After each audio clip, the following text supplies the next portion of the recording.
로 주일 오전 찬양 예배 준비하겠습니다. 만왕의 왕이신 아버지, 우리 아버지 되신 우리 아버지 하나님, 우리가 아버지께 찬양하기 원하고 아버지께 예배하기 원하여 이 한 자리에 모였습니다. 우리들 한 사람 한 사람 모두 기억하여 주시옵소서. 이 찬양 홀로 영광 받아 주시옵고 온전히 아버지 홀로 영광 받아 주시옵소서. 감사하며 우리 주 예수 그리스도 이름으로 기도드립니다. 아멘. 할렐루야. 기쁘시죠? 웃어보세요. 할렐루야. 네. 우리 왕 대신 주님 찬양하기 원하시죠? 경배하기 원하시죠? 함께 찬양하며 나아갑니다.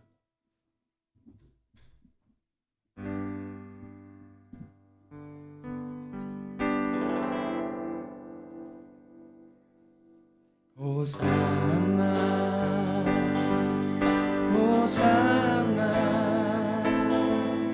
왕 되신 주님께 아멘.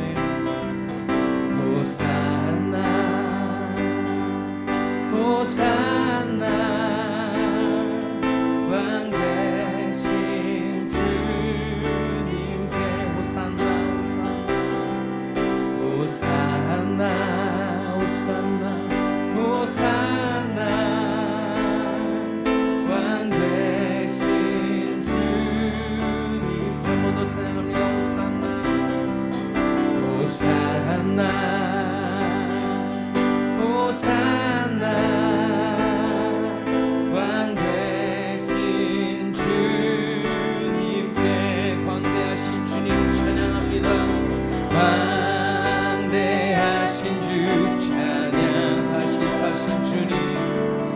다시 사신 왕께 찬양 주존하신 주를 찬양 경배를 드리세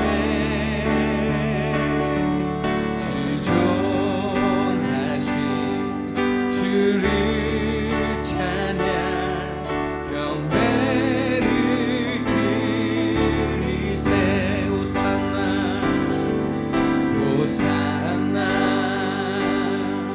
호산나 왕 되신 주님께 광대하신 주 찬양 다시 사신 왕께 찬양 지존하신 주님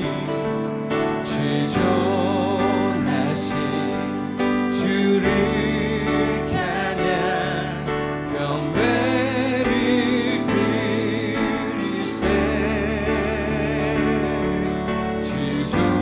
지존하신 주를 찬양 경배를 드리세 호산나 호산나 호산나 호산나 호산나 왕 되신 주님 왕 되신 주님께 호산나 호산나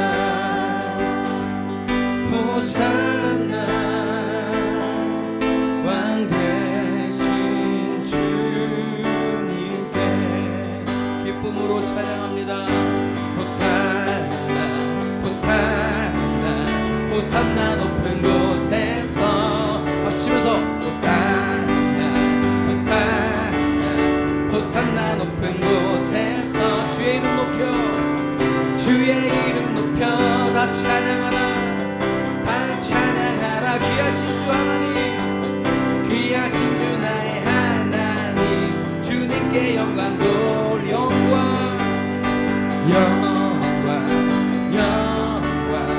왕의 왕께 영광 받으시옵소서. 영광 왕의 왕께 영광 주의 이름 높여 주의 이름 높여 다 찬양하라 다 찬양하라 귀하신 주 나의 하나님 주 주님께 영광. 그 주의 이름 높여, 주의 이름 높여. 다 찬양하라, 다 찬양하라. 할렐루야. 귀하신 주 나의 하나님, 주님께 영광 돌리세. 그날이 도적같이 이를 주 너희는 모르느냐. 늘 깨어있으라, 늘 깨어있으라. 잠들지 말아라, 주님과 동행하라. 아멘. 항상 기뻐하라, 항상 기뻐하라. 쉬지 말고 기도하라, 범사에 감사하라. 이는 예수님의 뜻입니다. 이는 예수 안에서 너희에게 향하신 하나님 뜻이니라. 하나님 뜻이니라. 항상 기뻐하라, 쉬지 말고 기도하라. 항상 기뻐하라, 쉬지 말고 기도하라. 범사에 감사하라. 이는 예수 안에서, 이는 예수 안에서 너희에게 향하신 하나님 뜻이니라. 그날이 도적같이 이룰 줄, 그날이 도적같이 이를 주 너희는 모르느냐. 늘 깨어있으라, 잠들지 말아라. 주님과 동행하라. 항상 기뻐하라, 항상 기뻐하라. 쉬지 말고 기도하라매. 범사에 감사하라. 이는 예수 안에서 너희에게 하나님 뜻이니라. 하나님 뜻이니. 한 번 더 찬양합니다. 항상 기뻐하라, 항상 기뻐하라. 쉬지 말고 기도하라, 범사에 감사하라. 감사합니다 하나님. 이는 예수 안에서 너희에게 향하신 하나님 뜻이니라. 감사하라 내 영혼아, 감사하라 내 영혼아. 내 속에 있는 것들아 다 감사하라. 기뻐하라 내 영혼아, 기뻐하라 내 영혼아. 기뻐하라 내 영혼아. 내 속에 있는 것들아 다 기뻐하라. 찬양하라 내 영혼아, 찬양하라 내 영혼아. 하나님 찬양합니다. 찬양하라 내 영혼아. 내 속에 있는 것들아 다 찬양하라. 감사하라 내 영혼아, 감사하라 내 영혼아. 감사하라 내 영혼아. 내 속에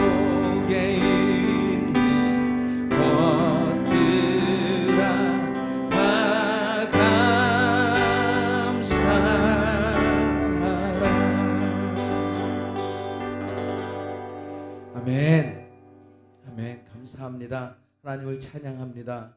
우리 항상 기쁘게 하여 주시옵소서. 우리가 항상 기뻐하기 원합니다. 우리 함께할 이 찬양, 지금 부를 이 찬양이 우리 마음의 고백이 되기 원하며 우리 주님에게 드리는 각오가 되어지길 원합니다. 우리 모든 마음과 우리 교회와 이 가정에도 우리 하나님 나라가 임하며 우리 주의 청년들이 온 땅을 다니며 하나님의 나라를 전하는 그런 나라 되게 해달라고 기도하는 마음으로 예배하기 원합니다. 찬양하기 원합니다. 민족의 가슴마다 민족의 가슴마다 피 묻은 그리스도를 심어 이 땅에 부르고 부른 그리스도의 계절이 오게 하소서 오게 하소서 아멘 오게 하소서 이 땅에 하나님의 나라가 이 땅에 하나님의 나라가 이루어지게 하옵소서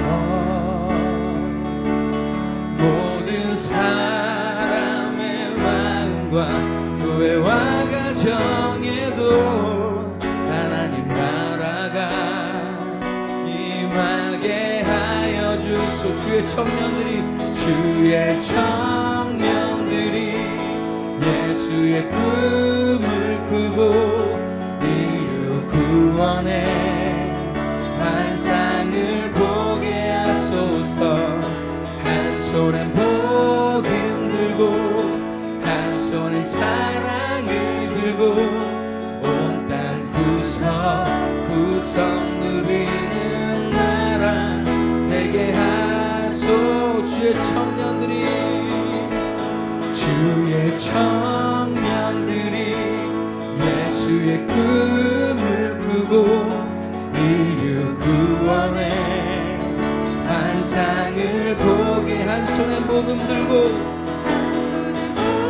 한 손엔 사랑을 들고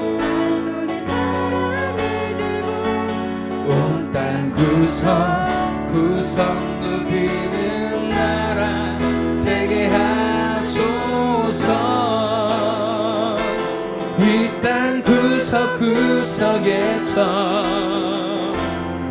예수를 주로 고백하게 하소서 아멘 하늘의 뜻 이 땅에 이루어주소서 주의 나라 되게 하소서 주의 청년들이 예수의 꿈을 꾸고 인류 구원의 환상을 보게 하며 한 손은 복음 들고 한 손은 사랑을 들고 온 땅 구석 누비는 나라 되게 하소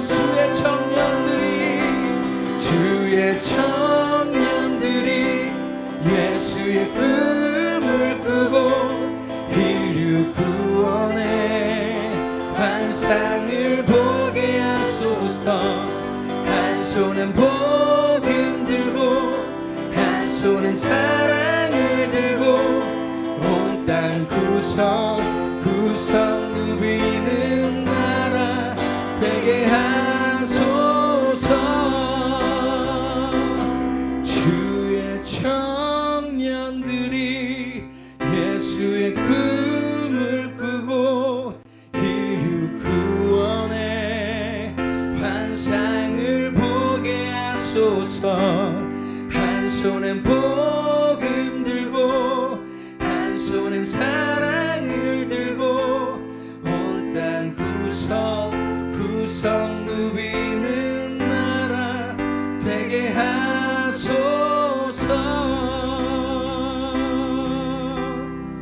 아멘. 우리 기도하심으로 주일 오전 예배 준비하시겠습니다.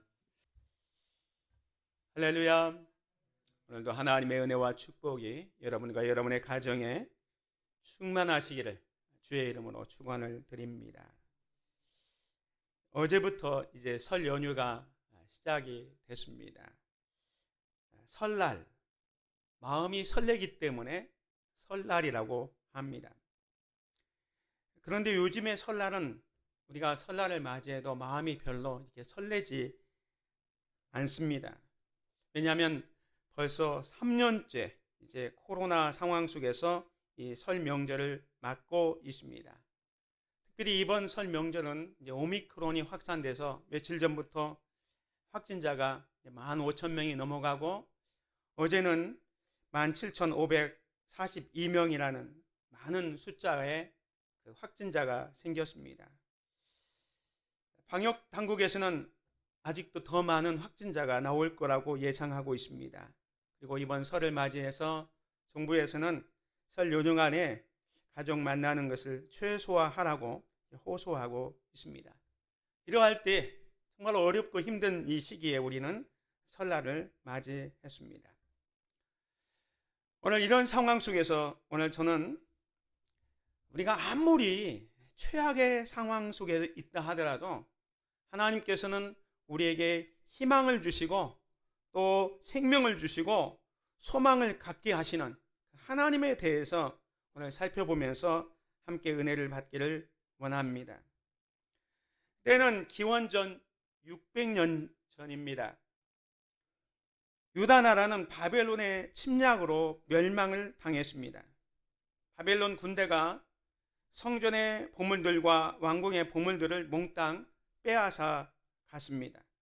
그리고 수많은 젊은이와 귀족들을 바벨론으로 끌어갔습니다. 성전도 불태워지고 군대는 해산되고 모든 기술자와 쓸모있는 사람들을 다 잡아갔습니다. 유대 땅에는 아주 힘없는 사람들, 또 노인들, 장애가 있는 이들 외에는 남은 자가 없었습니다. 에스겔은 이처럼 비참하게 짝이 없는 조국의 현실을 목도하면서 에스겔도 25살에 바벨론으로 끌려가게 됩니다. 에스겔은 생각했습니다. 이제 다 끝났다. 내 꿈도 사라지고 조국의 미래도 없다. 우리 조상을 애굽에서 이끌어내셨다는 그 하나님은 정말로 살아 계신 것일까?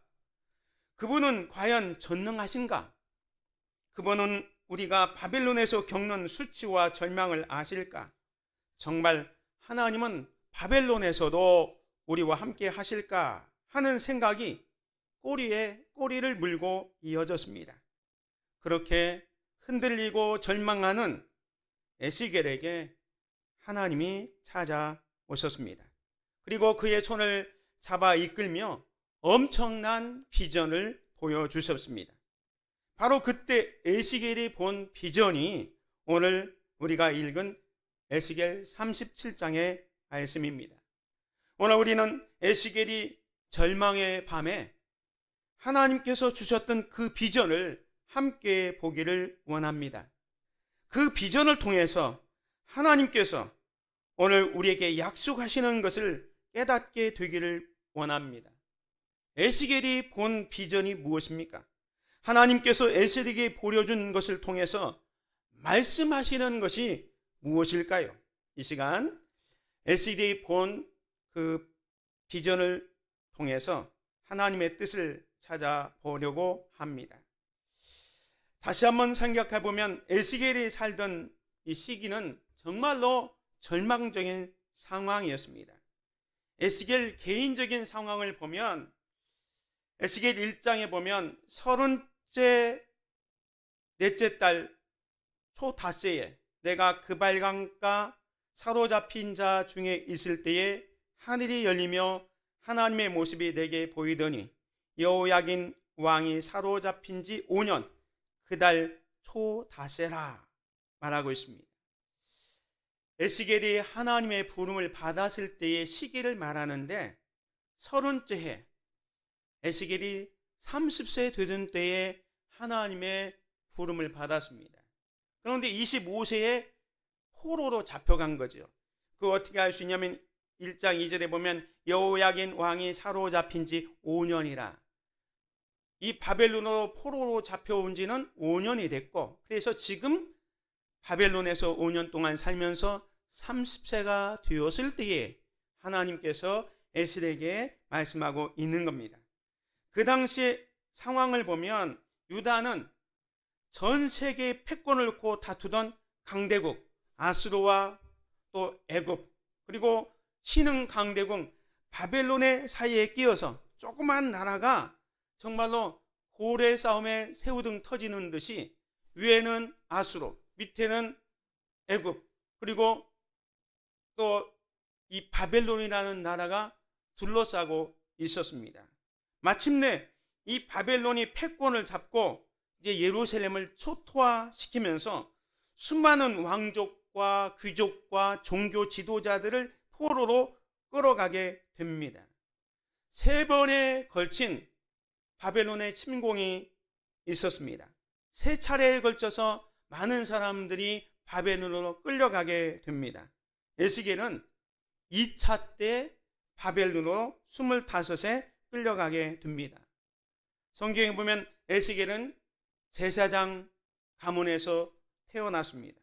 어렸을 때부터 총명했고 학문에도 조예가 깊었습니다.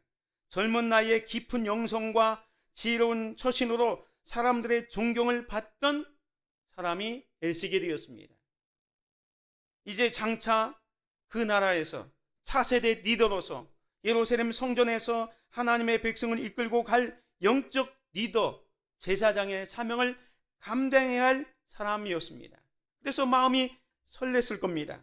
그런데 이 에스겔이 가졌던 그러한 꿈도 이루기 전에 이 바벨론의 무시무시한 침공으로 예루살렘이 잿더미가 되어버렸습니다. 그리고 자신은 25 젊은 나이에 원하면 타국 바벨론으로 끌려갑니다. 그 바벨론은 우상의 신들을 섬기는 나라였습니다. 그래서 에스겔은 자신의 꿈을 잃고 시리에 빠지게 됩니다. 그래도 포로로 끌려왔지만 언젠가는 고국으로 돌아갈 꿈을 잃지 않았습니다. 가서 그 고국에서 하나님의 백성들과 함께 하나님을 예배할 그날을 기대하고 소망했습니다. 그런데 얼마 안 되어 바벨론이 3차 침공으로 예루살렘 성전까지 모두 파괴합니다. 그리고 수많은 사람들이 살육을 당하게 됩니다. 거기다가 이 에스겔은 아내마저 죽습니다. 에스겔 24장에 보면 하나님께서 에스겔에게 주신 말씀인데, 죽은 자들을 위하여 슬퍼하지 말고 조용히 탄식하며 수건으로 머리를 동이고 발에 신을 신고 입술을 가리지 말고 사람이 초상집에서 먹는 음식을 먹지 말라 하신지라. 내가 아침에 백성에게 말하였더니 저녁에 내 아내가 죽었으므로. 이 에스겔은 젊은 나이에 바벨론으로 끌려와서 하나님의 은혜를 기다리면서 다시 고국으로 돌아갈 것을 소망하고 있는데 아내마저 죽습니다. 거기다가 아까 말씀드린 것처럼 이 바벨론의 3차 침공으로 인해서 예루살렘 성전이 다 불타버리게 됩니다. 남아있던 많은 지도자들이 다시 끌려오게 됩니다.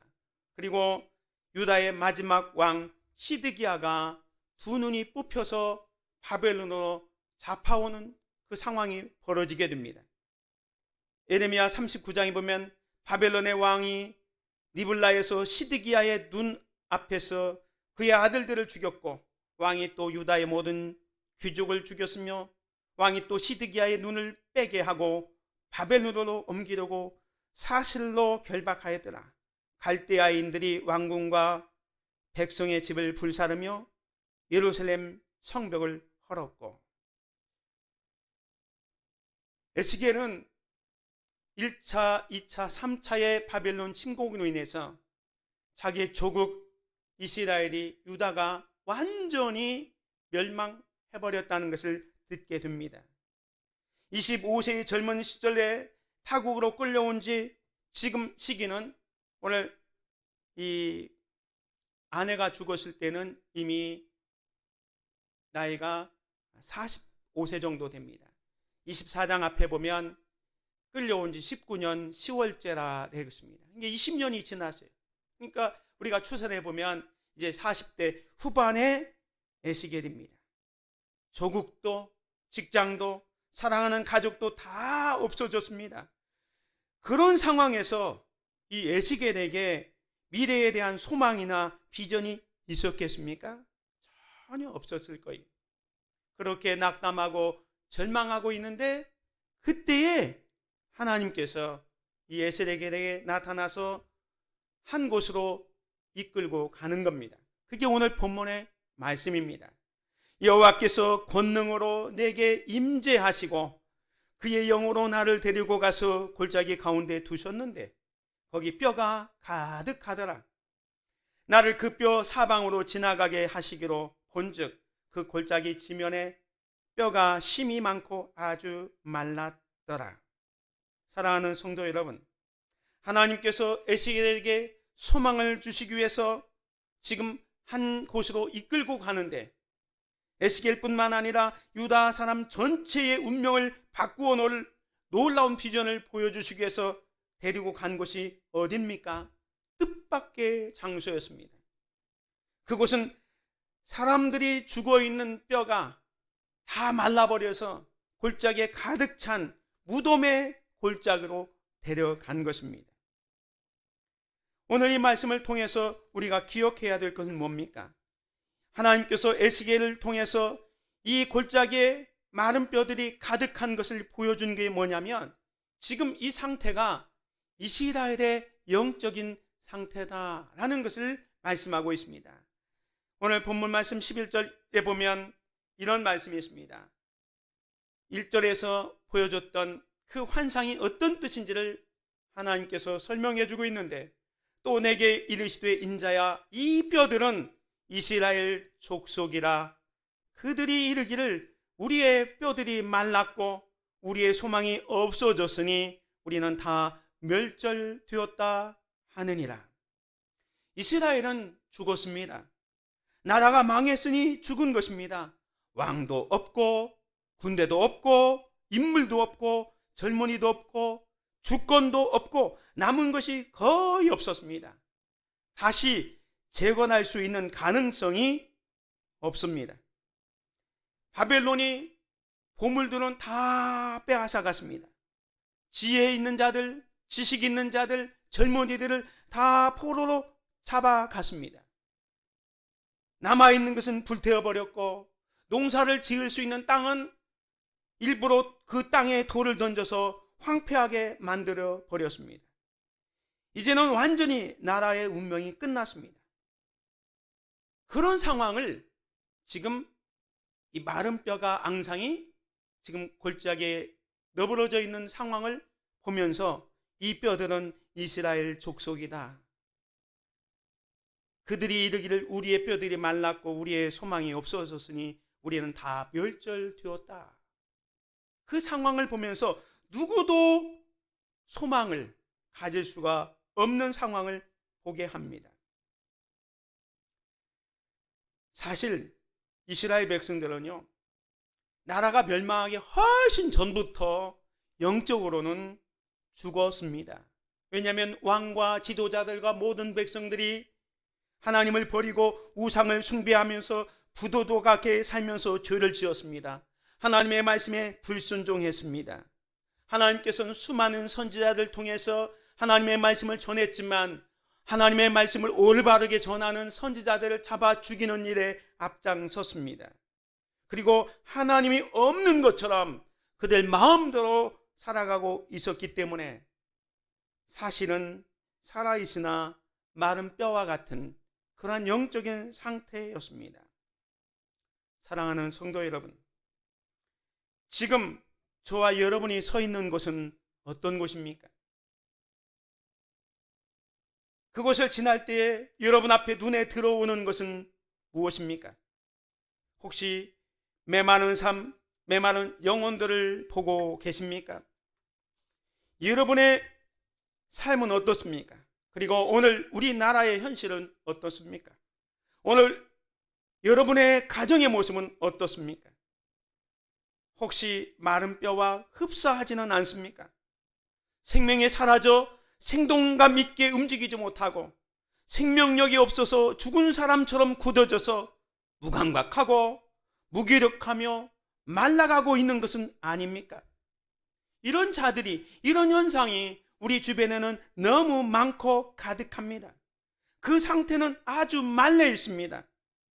죽은 상태로 날마다 말라가고 있습니다. 아무런 소망도 없이 되는 대로 삽니다.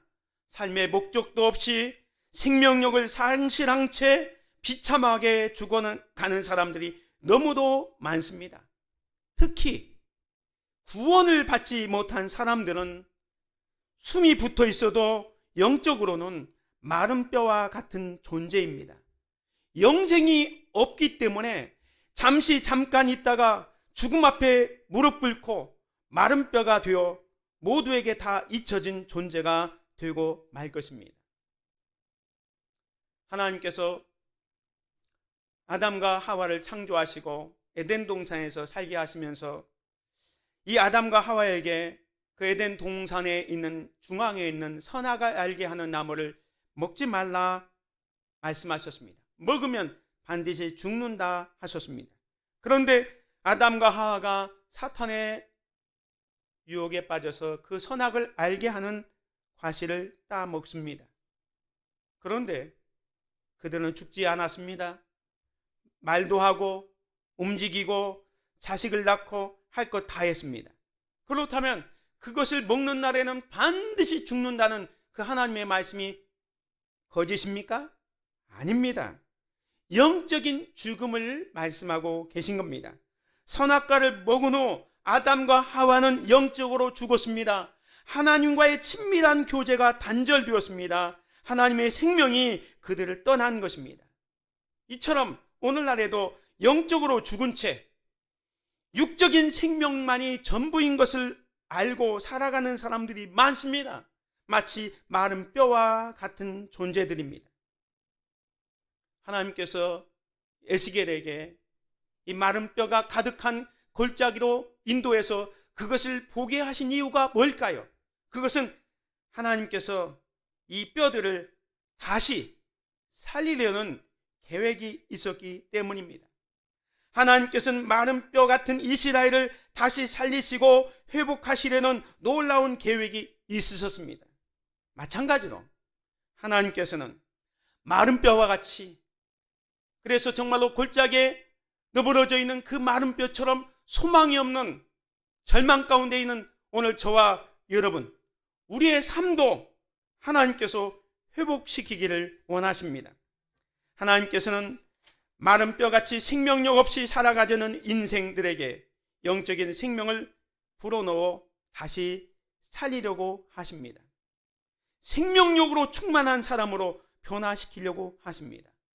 하나님은 회복시키시는 하나님이십니다. 마른 뼈를 다시 살리시는 하나님이십니다.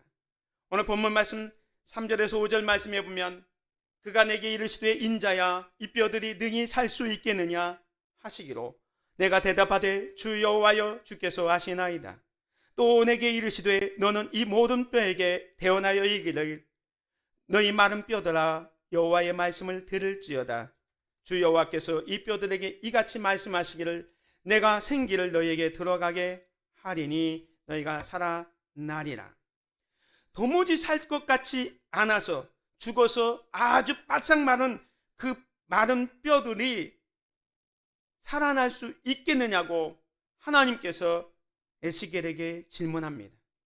에스겔이 뭐라고 대답합니까? 3절 후반절에 보면 내가 대답하되 주 여호와여 주께서 아시나이다.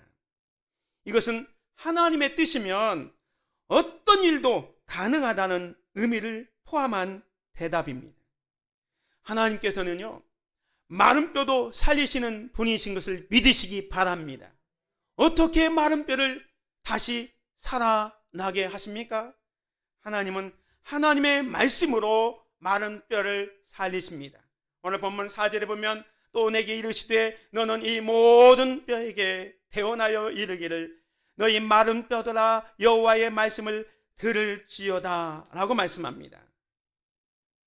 에스겔은 그 말씀대로 대언했더니 어떤 역사가 나타납니까? 이 뼈 저 뼈들이 들어맞아서 뼈들이 서로 연결됩니다.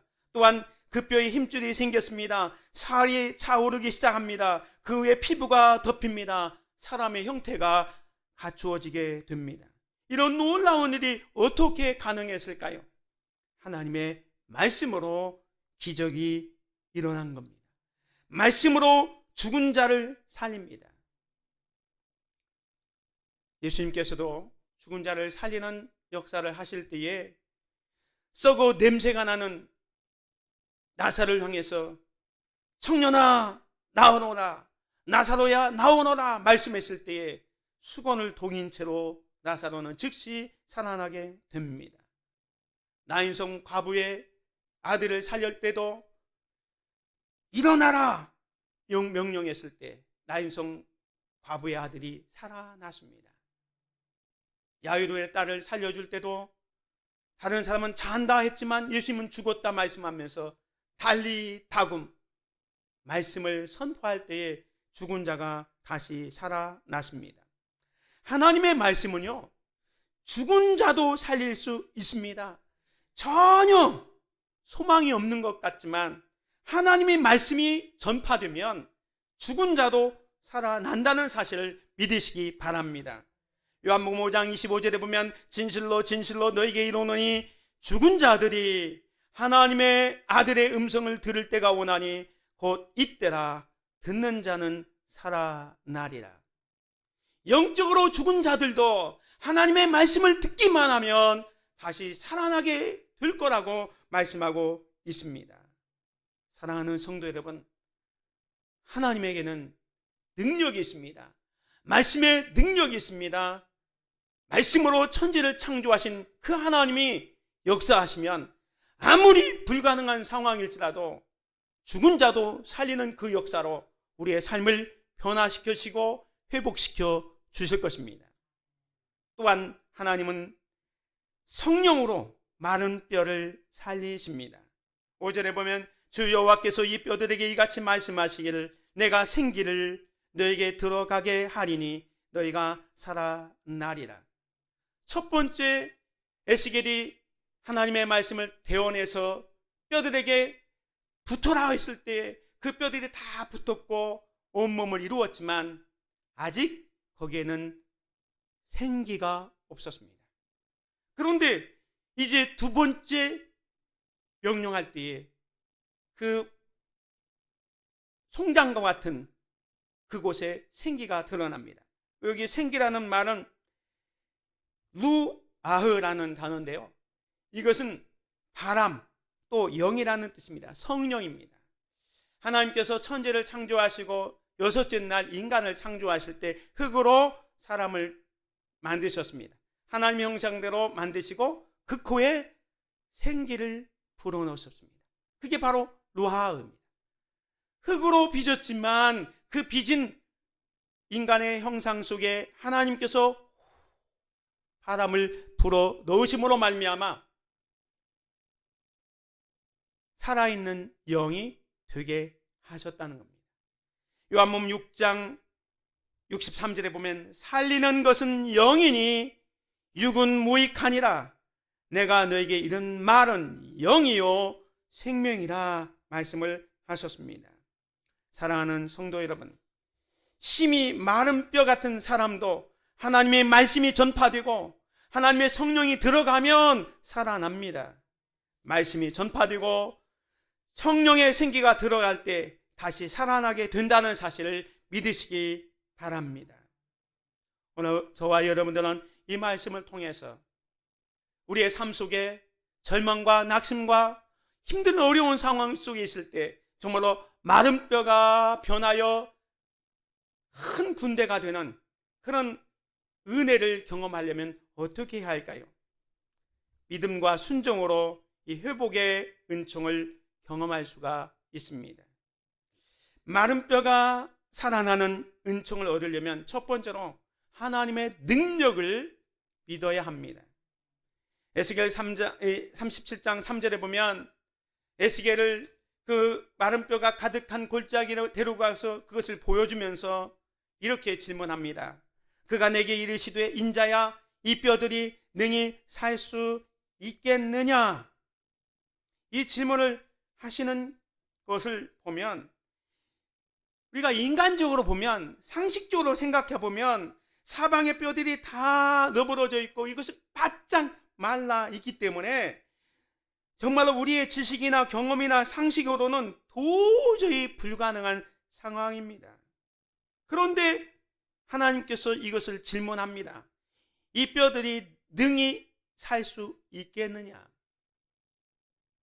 근데 에스겔이 뭐라고 대답합니까? 내가 대답하되 주 여호와여 주께서 아시나이다. 이 대답은 뭡니까? 하나님이 뜻이면 어떤 일도 가능합니다. 하나님이 작정하시면 모든 것이 가능합니다. 라는 대답입니다. 사랑하는 성도 여러분, 하나님은요 이미 이 마른 뼈들을 보여주면서 계획을 갖고 있었습니다. 이 마른 뼈들이 가득하지만 나는 이 마른 뼈로 하여금 다시 생명력 있게 하고 큰 군대를 이루게 할 거라는 그 계획을 갖고 에스겔이 보여주는 겁니다. 그래서 질문하는 겁니다. 이 뼈들이 능히 살 수 있겠느냐? 이것은 에스겔의 마음이 얼마나 겸손해져서 하나님만 의지하고 있는지를 확인해 보려고 이 뼈들이 능히 살 수 있겠느냐라고 질문하는 겁니다. 하나님의 마음에는 이미 그 뼈들을 살려서 큰 군대를 이루려는 계획이 있지만 에스겔 너는 내가 그런 능력이 있다는 것을 믿느냐? 확인하고 싶었던 겁니다. 에스겔은 그때 주 여호와여 주께서 아시나이다. 하나님의 뜻이면 어떤 일도 가능합니다. 이렇게 대답을 했던 겁니다. 사실 오늘 우리도 마찬가지입니다. 개인적이든 가정이든 교회든 국가든 너무 정말로 심각한 상황이고 어려운 상황이면 무기력해져서 절망하고 포기하는 경우가 많아요. 그래서 미래에 대한 아무런 소망도 없이 일찌감치 자포자기에 버릴 수 있습니다. 아까 말씀드렸잖아요. 에스겔은 25에 포로로 잡혀와서 고국으로 돌아갈 생각을 하고 있었는데 고국에서 들려오는 소식은 바벨론이 또 침공해서 아주 예루살렘 성전은 완전히 무너뜨려버리고 불탈려버리고 남아있는 사람들까지 다 포로로 잡혀오고 마지막과 시드기와는 두 눈이 뚫혀서 지금 바벨론으로 끌려왔을 때에 이제는 소망이 없구나, 나라가 정말로 다시 회복될 수 없구나, 그런 상황까지 오게 하신 것을 지금 하나님께서 그 골짜기의 마른 뼈들을 보면서 느끼게 하는 거예요. 그런데 하나님의 역사는 이때부터 역사하십니다. 신기하게도 하나님은 우리가 절망하고 낙심하고 포기할 때, 그러면서 그 가운데 하나님을 의지할 때에, 하나님의 능력을 믿을 때에 하나님께서 움직이기 시작한다는 겁니다. 인간이 손을 들고 항복하는 그 순간, 그 시점이 하나님의 능력이 살아서 역사하는 시간이라는 사실을 믿으시기 바랍니다. 어떻게 그렇게 하십니까? 하나님의 사람에게 비전을 보여주는 거예요. 지금 에스겔에게 골짜기의 뼈들을 보여주면서 그 뼈들이 살아서 큰 군대가 되는 그 환상을 통해서 하나님께는 능치 못할 일이 없다라는 사실을 보여주고 있는 것입니다. 때문에 저와 여러분들도 정말로 마른 뼈가 살아나는 그 은총을 경험하려면 하나님을 향한 신실한 믿음을 가져야 됩니다. 지금 내가 아무리 힘들고 어려울지라도 주님이 함께 하시면, 주님이 내 삶에 개입하시고 내 가정에 개입하시고 우리 교회와 이 나라와 이 민족에 개입하시면 마른 뼈도 살아나 큰 군대가 될 수 있다는 그 믿음을 가지시기를 주의 이름으로 축원을 드립니다. 두 번째로, 마른 뼈가 자라나는 은총을 경험하려면 하나님의 말씀에 순종해야 됩니다. 오늘 본문에 보면 마른 뼈가 살아나 10절에 보면 큰 군대가 되었다라고 말씀하고 있습니다. 그런데 그 과정에 보면 한 번에 이렇게 되는 것이 아니라 에스겔이 하나님의 말씀에 순종하고 있는 것을 봅니다. 그 마른 뼈가 가득한 그 골짜기를 보면서 첫 번째 이렇게 명령합니다. 7절에 보면 이에 내가 명령을 따라 대언하니 대언할 때에 소리가 나고 움직이며 이 뼈 저 뼈가 들어맞아 뼈들이 서로 연결되더라. 첫 번째 하나님의 말씀을 대언할 때에 그 뼈들이 다 연결되어서 사람의 모양을 갖추었습니다. 그러나 그곳에 생기는 없었습니다. 그래서 두 번째 또 하나님의 말씀을 받들어서 명령합니다. 10절에 보면 이에 내가 그 명령대로 대언하였더니 생기가 그들에게 들어가매 그들이 곧 살아나서 일어나 서는데 극히 큰 군대더라 라고 말씀하고 있습니다. 사랑하는 성도 여러분, 마른 뼈가 살아나 큰 군대가 되었습니다. 이렇게 많은 뼈들이 가득한 골짜기에 하나님의 말씀대로 순종했더니 큰 군대를 이루게 되는 것입니다. 마른 뼈가 살아나는 은총을 경험하려면 하나님의 능력을 믿으시기 바랍니다. 하나님의 말씀이 우리를 살립니다. 하나님의 성령이 우리를 살립니다. 하나님의 말씀에 순종하십시오. 순종할 때에 기적이 일어납니다. 여러분의 인생이 혹 마른 뼈와 같이 아무 소망이 없다고 좌절하고 있지는 않습니까? 오늘 하나님께서 보여주시는 비전을 붙잡으시기 바랍니다. 오늘 하나님께서 들려주시는 말씀을 붙잡으시기 바랍니다. 오늘 하나님께로부터 불어오는 성령님의 생기를 받아들이시기를 바랍니다. 여러분의 인생에 마른 뼈가 큰 군대로 변하는 놀라운 기적이 일어나게 될 것입니다. 기도하겠습니다. 하나님 아버지, 우리의 절망적인 상황에도 전능하신 하나님의 능력으로 우리를 회복시켜 주실 하나님을 믿습니다. 우리의 상황이 최악일지라도, 그래서 그 상황으로 인해서 낙심하고 절망하고 좌절할지라도 주님은 우리의 삶을 변화시켜 주실 줄 믿습니다. 오늘 에스겔에게 보여줬던 그 비전을 우리가 바라볼 수 있게 하여 주시옵소서. 에스겔이 봤던 그 비전을 가지고 오늘 우리들도 하나님의 능력을 믿고 하나님의 말씀대로 순종함으로 말미암아 마른 뼈가 변하여 큰 군대가 되어지는 그러한 놀라운 은총을 경험하는 우리들의 삶이 되게 하여 주시옵소서. 예수 그리스도의 이름으로 기도드립니다. 아멘.